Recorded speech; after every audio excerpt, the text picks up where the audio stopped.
Bem, pessoal, tem um vídeo longo aqui sobre Ritalina. Dessa vez eu vou fazer um vídeo sobre os 3 erros mais comuns que eu vejo os pacientes cometerem na hora do uso da Ritalina. Então vamos lá, só para vocês entenderem. A Ritalina, sem dúvida nenhuma, é um dos remédios mais revolucionários.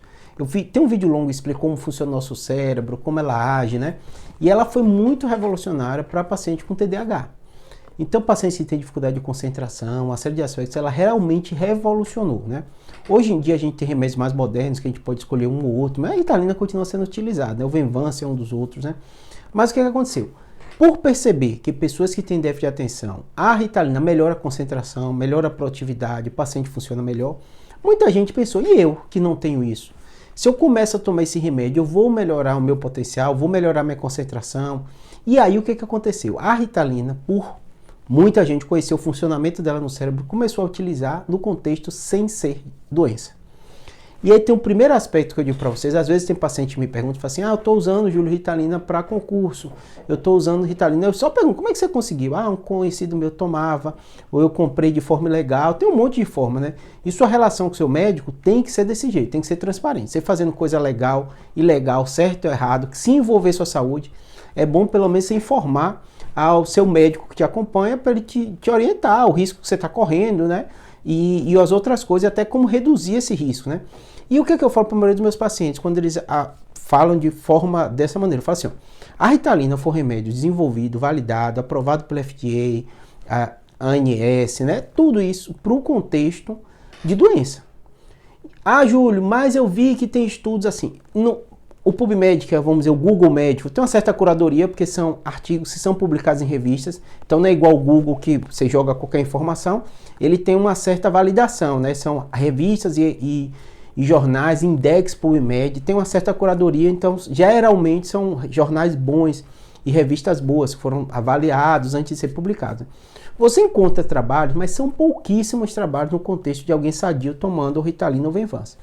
Então eu nem vou colocar os riscos e benefícios desse trabalho, são trabalhos pequenos, não tem revisões temáticas, não tem meta-análise, assim, tem alguns trabalhos que mostram o risco disso, mas do ponto de vista, eu explico para o paciente o seguinte, não dá para falar em segurança, porque não tem um corpo de evidência que mostre que para isso que você quer utilizar, isso serve. Até porque a própria forma de fazer ciência médica, né, os comitês de ética, dificilmente aprovariam um estudo num contexto desse, né? Porque os remédios, as medicações, né, de um modo geral, elas são utilizadas para tratar doenças, no contexto de uma doença.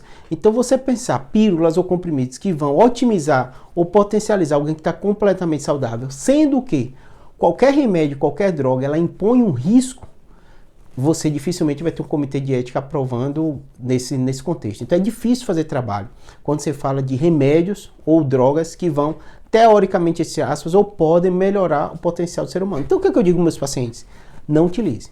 Não é seguro, não é eficaz porque você está querendo. Porque não tem estudos comprovando. Júlio, mas eu tomo e me sinto bem melhor, consigo concentrar melhor. Você está tomando por sua conta e risco, com um risco que a gente sabe, como qualquer droga, ela tem um risco no seu organismo de criar dependência, reduzir receptores, né? Seu corpo está acostumado a níveis mais altos de neurotransmissores, aquilo pode prejudicar no longo prazo. Eu explico para meus pacientes como o anabolizante, né? O anabolizante esteroide, quando você toma para ganhos estéticos, todo mundo sabe que funciona, e ele pode funcionar. Porque é algo muito objetivo e prático, né? Que você vê a pessoa ganhando massa muscular, uma série de coisas, já tem estudos mostrando isso, né? No caso da Ritalina, eu digo assim, não tem comprovação contra isso. Então esse é o principal erro disparado, né? O segundo erro, não comunicar um profissional de saúde. Se você quiser tomar, mesmo que seja de forma legal, o que é que seja, converse com o médico, explique para ele, tá? Mesmo que ele brigue, que ele reclame, né? Ele vai reduzir o dano para você, pedir função hepática, pedir uma série de coisas. Mas o ideal é que você não tome, e provavelmente ele não vai prescrever para você, né? E o terceiro erro mais comum é usar, mesmo às vezes pacientes que precisam de Ritalina, sem um acompanhamento adequado. Não é só remédio que trata TDAH, tem uma série de abordagem psicológica, uma série de coisas. Às vezes eu tenho pacientes que têm diagnóstico e eles chegam querendo receita nova. Porque tem um controle, né? Tem que ter uma receita específica, amarela, para você pegar. E aí você acompanha com quem? Com o psiquiatra, eu vou em um, vou em outro. Não, tem que ter um acompanhamento horizontal. Espero que tenha ajudado. Abraço.